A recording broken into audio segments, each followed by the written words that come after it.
మన మధ్యలో ఉన్నవాడు దేవుడు. ఇదే టైంలో అమెరికాలో ఉన్నవాడు దేవుడు. ఇదే టైంలో వేరే దేశంలో ఉన్నవాడు దేవుడు. ఇదే టైంలో 800 కోట్ల జనాభాడు దేవుడు. ఆయన సర్వాంతర్యామి, ఏకకాలంలో ఉండేవాడు. ఎవరైతే ఉన్నారో ఆయన దేవుడు. ఇప్పటివరకు ఏం చెప్పాను?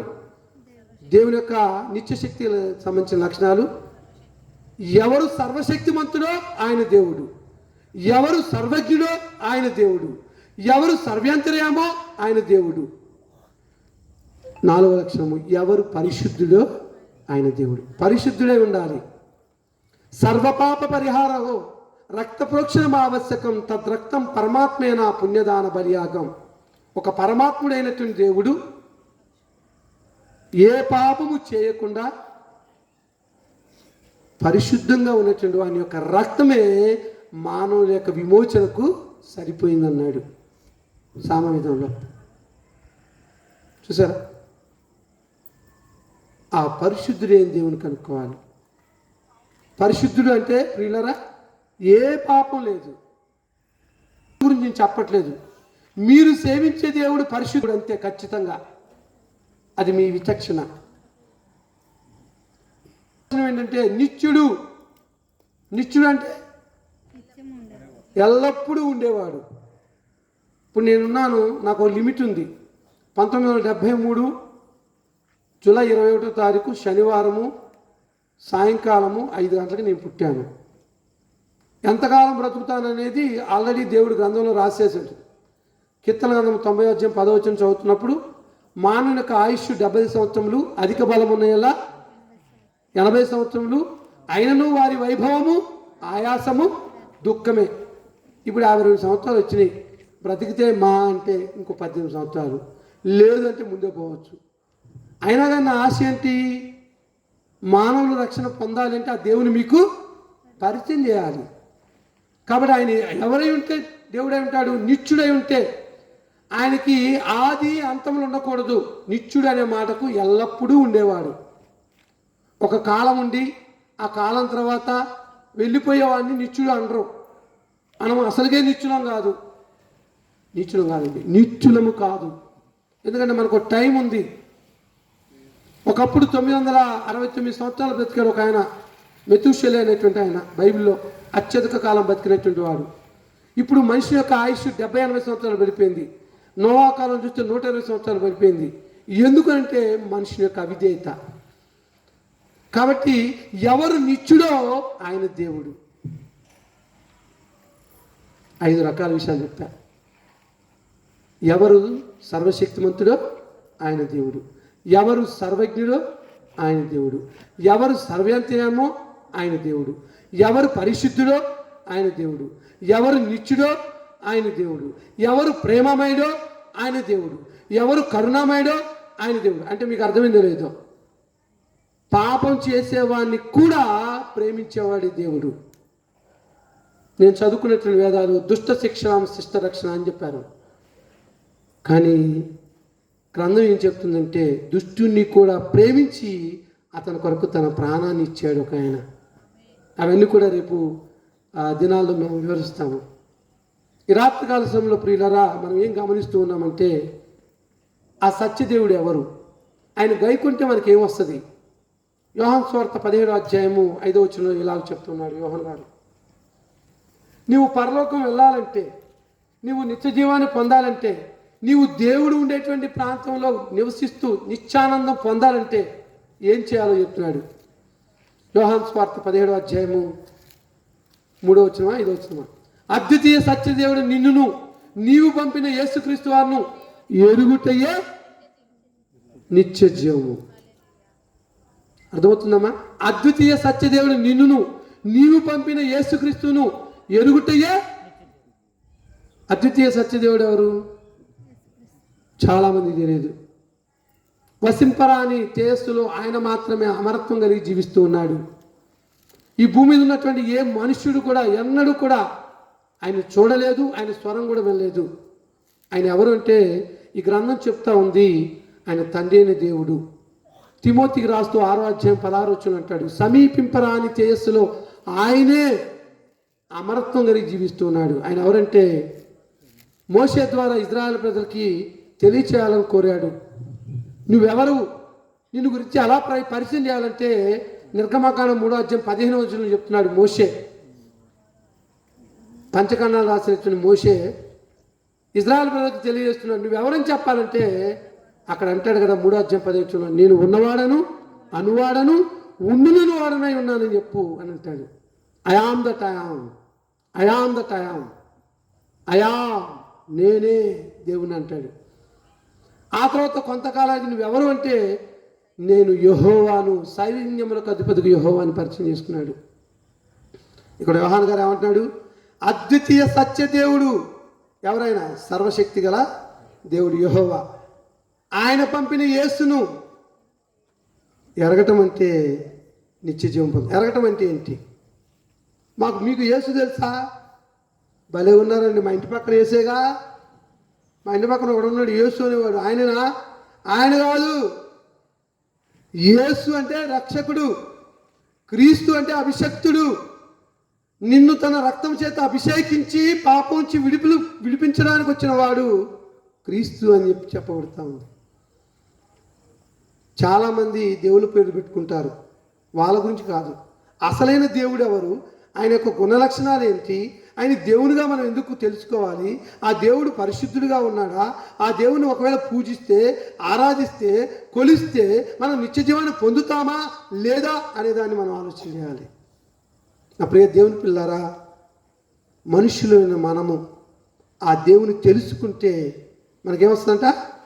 నిత్య జీవం వస్తుందంట. యోహాను గారు అంటాడు 5:24, యోహాను సువార్త 5:24 ఏమంటాడంటే, నా మాట విని నన్ను పంపిన వాని యందు విశ్వాసం ఉంచువాడు నిత్య జీవం గలవాడు, వాడు తీర్పులోనికి రాక మరణములో నుండి నిత్య జీవములోనికి దాటి ఉన్నాడు. ఆమేన్. నా ప్రియ దేవుని పిల్లారా, దేవుని స్వరూపంలో, దేవుని స్వభావంలో పుట్టినటువంటి మనము మంచి చెడు యొక్క వివేచన ఎరిగినటువంటి వారమై పాపం ఇప్పుడు నెట్టబడ్డాము.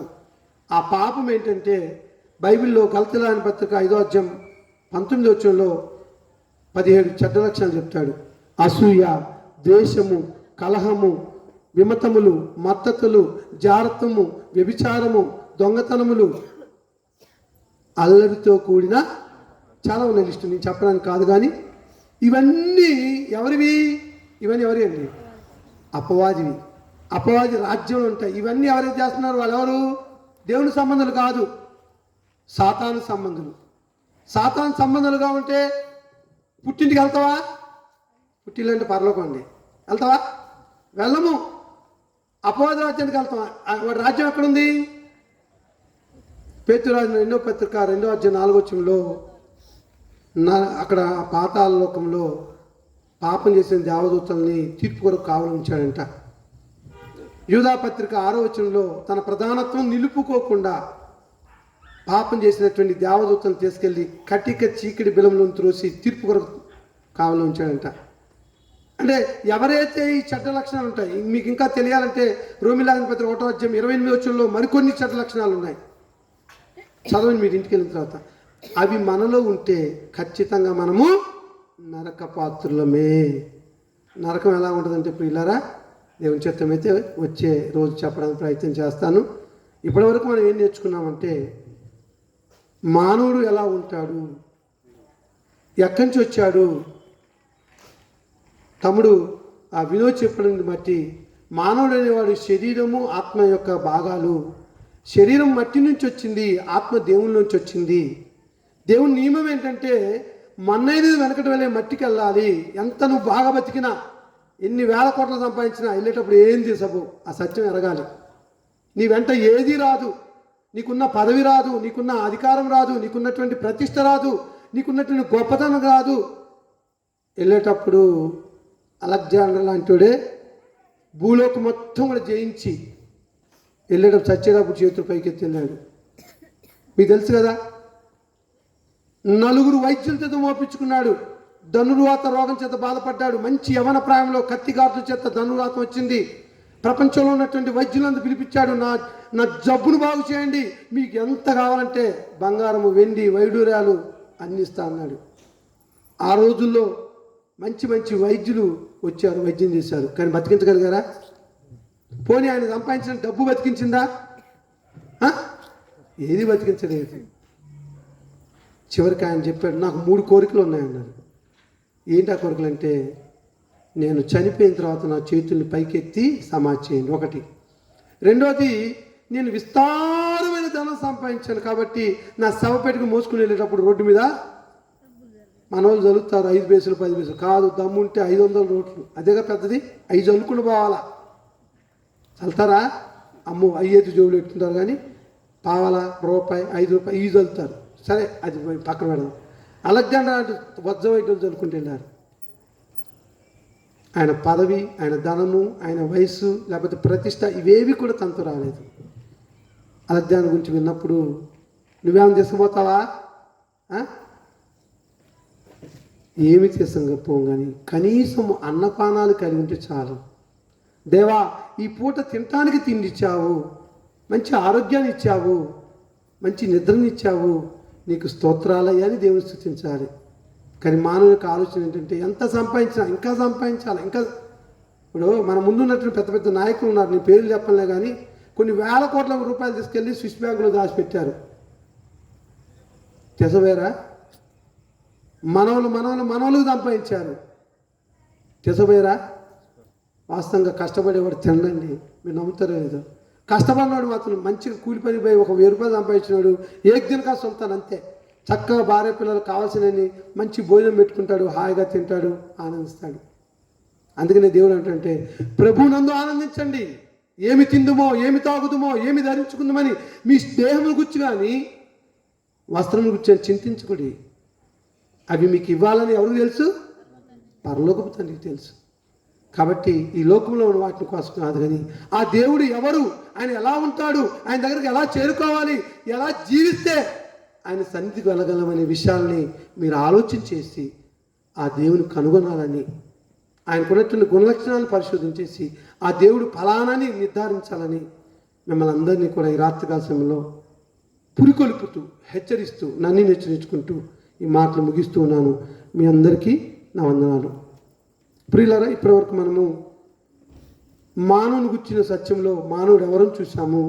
ఆ మానవుడు పాపం చేశాడు కనుక దేవుడు ఆ పాపం నుంచి విడిపించడానికి దేవుడు వచ్చాడన్నాడు. ఆ దేవుడు ఎవరో తెలిస్తే ఆయన్ని వెంబడించవచ్చు. ఆ దేవుడు ఎవరో ఈ రాత్రికాల సమయంలో ఆలోచన చేసి, ప్రార్థన చేసి, నిర్ణయం తీసుకొని ఆయన వెంబడించాలని మిమ్మల్ని మనసారా శ్రీరామనగర్లో ఉన్నటువంటి క్రీస్తు సంఘం ద్వారా బతిమాలుకుంటూ ఈ అవకాశం ఇచ్చినటువంటి అధ్యక్షులు అక్కడ మోహన్ రావు గారికి, స్థానిక సంఘానికి చేరవచ్చిన మీ అందరికీ మరి క్రీస్తునామమున వందనాలు తెలియజేస్తూ ముగిస్తున్నాను. మనం ఎవరిని ఇబ్బంది పెట్టద్దు. 10 గంటలకు క్లోజ్ చేయాలనుకున్నాం. చివరిగా ముగింపు ప్రార్థన చేసుకుంటాము.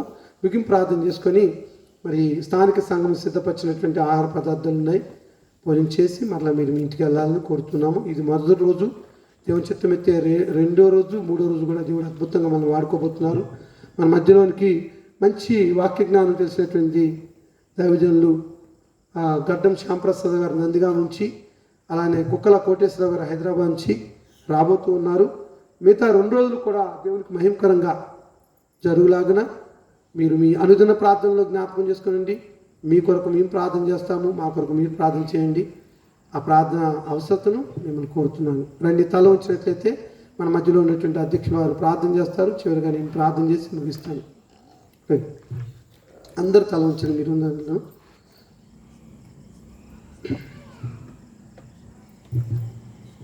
ప్రార్థన చేసుకున్నాం. మమ్మల్ని మిక్కిలిగా ప్రేమించిన మా పేపర్లోకి తండ్రి, మీకు స్తుతులు స్తోత్రాలు చెల్లిస్తున్నాం నాయన. అండ్ ఇంతవరకు నాయన యొక్క సభల్లో స్వార్థికులను ఆయన ఘనంగా వాడుకొని మీ యొక్క లేఖనాలను పరిశీలించేట్లు సహాయం చేసి వారి యొక్క సమర్థతను ఇక్కడ చాటుకునడానికి మీ కృప దయచేశారు. అంత మాత్రమే కాదు, కానీ మానవుని యొక్క సంకల్పం, మానవుడు ఏ విధంగా ఈ భూమి మీదకి వచ్చాడు అనేటువంటి విషయాలు, దేవుని యొక్క సంకల్పంలో ఏ విధంగా మానవుడు నిర్మితమయ్యాడు, పాపం చేసినటువంటి మానవునికి రక్షణ సంకల్పం ఏ విధంగా దేవుడు తీసుకొచ్చాడు అనేటువంటి విషయాలను తెలియజేయడానికి, దేవుడి అంటే ఏంటో, దేవుడు అంటే ఎవరో తెలుసుకోవడానికి చక్కని ఉపదేశాన్ని మా మధ్య ఉంచారు. అందుని బట్టి మీకు స్తోత్రాలు చెల్లిస్తున్నాం. తండ్రి ఈ యొక్క రాత్రికాల సమయంలో జరిగినటువంటి ఈ యొక్క సమావేశంలో ఆది నుంచి అంతవరకు మీరు తోడుగా అధ్యక్షుడిగా ఉండి నడిపించారు. అందుని బట్టి మీకు స్తోత్రాలు. అలాంటి తండ్రి రేపు ఎల్లుండి జరగబోయేటటువంటి ఈ యొక్క కూడికలో కూడా మీరు తోడుగా ఉండి మీరు మహిమ పొందులాగా మీరు సహాయం చేయమని, ఈ రాత్రికాల దీవెన ఆశీర్వాదాలు మాపై ఉంచి వచ్చినటువంటి వారు వినేటువంటి వాక్యమును భద్రపరుచుకున్న వాక్యాన్ని బట్టి నడుచుకుంటానికి మీ కృప దయచేయమని యేసుక్రీస్తు నామములో మనవి వేడుకొంచున్నాం తండ్రి. ఆమేన్. ప్రార్థన చేసుకుంటాం. మిక్కిలి పరిశుద్ధమైన తండ్రి, మీ ఘనమైన నామమునకు మీ స్తుతులు చెల్లిస్తున్నాము. మొదటి దినాన మానవుని గుర్చినటువంటి ఆలోచన తండ్రి ఇరువురు సహోదరుల ద్వారా మీరు తెలియజేశారు. యవనస్తుడు మరి వినోదుని బట్టి స్తుతులు చెల్లిస్తున్నాను. ఆయన చక్కగా మాతో పాటు గడిచిన సోమ మంగళ బుధవారాల్లో నాయన కోయిల మధ్యలో ఛత్తీగఢ్ ఒరిస్సా బోర్డర్లో తండ్రి పరిచర్యలో పాల్పంపులు పొందుతూ వచ్చాడు. ఈరోజు వచ్చి తండ్రి చాలా చక్కటి విషయాల్ని బోధించడానికి యవన దాసుడికి మీరు ఇచ్చిన జ్ఞానాన్ని బట్టి స్తుతులు చెల్లిస్తున్నాము. మేము కేవలము వినువారు మాత్రమే మమ్మల్ని మేము మోసపుచ్చుకున్న వారంగా కాకుండా వినదాని ప్రకారం జీవించలాగా మీ సహాయం చేయండి తండ్రి. ఈ శబ్దాంతం ద్వారా ఎందరైతే బిడ్డలు వింటున్నారో వారి కుటుంబాల్లో ఏవైతే అవసరాలు ఉన్నాయో అవసరాలన్నీ కూడా మీరు తీర్చమని ప్రార్థన చేస్తున్నాము. మా గొప్ప దేవ, విమోచక మీకే కృతజ్ఞతాస్తుతులు చెల్లించుకుంటూ ఏ కుటుంబంలో ఏ ఇబ్బంది ఉందో ఏ అనారోగ్యత ఉందో ఎరిగిన దేవుడు తండ్రి, వారి అనారోగ్యాలను వారి శోధనలను తీసివేయమని ప్రార్థన చేస్తున్నాము నాయన. మరి మేమందరం కూడా రక్షణ పొందాలని మీ యొక్క అభిలాష, ఆ రక్షణకు కారకుడైనటువంటి మేము మీ సన్నిధికి వచ్చి అడుగుతున్నాము. మేమెవరము, ఎందుకు ఈ భూమి మీద జీవిస్తున్నాము, తిరిగి ఎక్కడికి వెళ్ళాలి అనేటువంటి సంగతుల్ని కొన్ని విషయాలు తెలియచేయడానికి ఈ రాత్రికాల సమయంలో సహాయం చేశారు తండ్రి. మరి ఈ యొక్క ప్రాంతంలో చుట్టుపక్కల ఉన్నటువంటి మా యొక్క మరి స్నేహితులను మరి పొరుగు వారిని బట్టి కూడా మీ స్తుతులు చెల్లిస్తున్నాను ఆయన. ఎవరిని ఇబ్బంది పెట్టడం మాకు ఇష్టం లేదు. ఒక 2 గంటలు 2:30 గంటలు మాత్రమే ఈ యొక్క కూడికను మేము ముగించుకుంటున్నాము. మరి విన్నటువంటి వారి యొక్క హృదయాన్ని తెరవండి. ఏ కుటుంబంలో ఏ ఇబ్బందులు ఉన్నాయో మీరు ఎరిగిన దేవుడు కనుక వారికి సహాయం దయచేయండి. ఒకవేళ అనారోగ్యంతో బాధపడుతున్నట్లయితే ఇగో తండ్రి మీ వాక్యం తెలియజేస్తూ ఉంది, నమ్ముట నీ వల్ల అయితే నమ్మువానికి సమస్తమును సాధ్యమే అన్నారు. విశ్వాసయుతమైన ప్రార్థన రోగిని స్వస్థపరుస్తుంది అని అన్నారు. నన్ను బలపరచువాని నేను సమస్తము చేయగలను అన్నారు తండ్రి. విశ్వాసంతో మేము అడుగుతున్నాము నాయన. వారికి మంచి ఆరోగ్యాన్ని దయచేయమని ప్రార్థన చేస్తున్నాము, మంచి మనస్సును దయచేయమని ప్రార్థిస్తున్నాము. చుట్టుపక్కల ఉన్న ప్రతి ఒక్కరు కూడా మరి మేము ఇలా కూడికలు పెట్టుకున్నప్పుడు అన్ని రకాలుగా సహాయం చేస్తూ వచ్చారు. ఈ ప్రాంతం అంతా కూడా శుభ్రం చేసుకొని నీళ్లు కొట్టుకోవడానికి సహాయం చేసినటువంటి మరి సోదరులు శ్రీనివాస్ కుటుంబాన్ని బట్టి స్తుతులు చేస్తున్నాను నాయన. వారిని ఆశ్రయించండి, వారికి ఇచ్చిన బిడ్డలు మీరు దీవించండి. అలాగనైనా మరి ముందుండి ఎవరు కూడా ఎలాంటి ఇబ్బంది కలగకుండా అభ్యంతరాలు చేయకుండా నడిపించడానికి మనసు ఇచ్చినటువంటి గొప్ప దేవుడు కనుక ఆ కుటుంబాలు పేరు పేరున ఆశ్రయించమని ప్రార్థన చేస్తున్నాము. ఇంకా తండ్రి ఇంకా 2 రోజులు మీ యొక్క ప్రణాళికను అలానే రక్షణ గుర్చిన విషయాలను తండ్రి రేపు కూడా ఒక 20 సోదరులు ఎల్లుండి ఒక 20 సోదరులు మరి మాట్లాడుతుంటుండగా మీ సహాయం చేయండి. ప్రాముఖ్యంగా మా 28వ వార్డు మరి వార్డు మెంబర్గా గెలిచినటువంటి మరి వెంపడి వెంకన్న గారి యొక్క సత్యమని బట్టి కూడా స్తుతులు చెల్లిస్తున్నాను ఆయన. చివరి రోజు వారు మా మధ్యలో రాబోతున్నారు. అలానే తండ్రి పాలేరు నియోజకవర్గపు మరి ఎమ్మెల్యే గారు అయినటువంటి శ్రీ పొంగులేటి శ్రీనివాసరావు గారు కూడా మా మధ్యలో రాబోతున్నారు. మరి వారు మరి మా యొక్క పరిచర్యను మరి చూసి తండ్రి మిమ్మల్ని గుర్తెరుగులాను చూపించండి. 3వ రోజు శనివారము వీరు రాబోతూ ఉన్నారు కనుక మా స్థానిక సంఘం ద్వారా తండ్రి వారిని గౌరవించడం కొరకు, ఎందుకంటే మా అందరి పక్షంగా ప్రతినిధులుగా మేము ఎన్నుకున్నటువంటి వారు తండ్రి మాకున్నటువంటి ఈ సమస్యలన్నీ కూడా ఈ శ్రీరామనగర్ పరిసర ప్రాంతాల్లో ఈదలాపురం మున్సిపాలిటీ పరిసర ప్రాంతంలో ఉన్న సమస్యలన్నింటినీ కూడా ప్రతినిధులు తీర్చి మేమందరము సుఖంగాను సంతోషంగాను ఆనందంగాను జీవించడానికి కావాల్సిన కృపను వారి ద్వారా దయచేయమని ప్రార్థన చేయొచ్చు. ఈ రాత్రికి దీవులు దయచేయండి. బిడ్డలు మరి భోజనం చేసి వారి వారి గృహాలు వెళ్ళనే ఉంటుండగా క్షేమకరమైన ప్రయాణం దయచేయమని ప్రార్థన చేస్తున్నాము తండ్రి. దూర ప్రాంతం నుంచి వచ్చిన వారు ఎవరైనా ఉన్నట్లయితే వారికి మేము వసతి అలానే భోజన సదుపాయాలు కూడా కల్పిస్తూ ఉన్నాం కనుక రేపటి దినంలో అనేక మంది చేరి వచ్చి తండ్రి మీ నామ మహిమార్థమై ఈ పరిచర్యను కొనసాగిస్తూ అందరినీ కూడా పరిశుద్ధులుగా పరలోకానికి తీసుకువెళ్ళాలని మా ఆలోచనని మీరు బలపరచమని ప్రార్థన చేయొచ్చు. యేసుక్రీస్తు వారిలో మీరు ఏర్పాటు చేసిన సకల ఆశీర్వాదాలు తండ్రి మా అందరిపై సమృద్ధిగా దయచేయమని ప్రార్థన చేయొచ్చు. ఈ మనవులు విజ్ఞాపనలన్నీ కూడా మా అందరి కొరకు తిరిగి రానైనటువంటి మీ కుమారుడును మా రక్షకుడైన యేసుక్రీస్తు వారి పరిశుద్ధమైన నామంలో ఈ విన్నపమును సమర్పిస్తున్నాము తండ్రి. ఆమేన్. అందరికీ వందనాలు. కొంచెం మీరు ఏమనుకోకుండా పురుషులు ఎవరైనా కుర్చీలు ఇక్కడే వేయండి.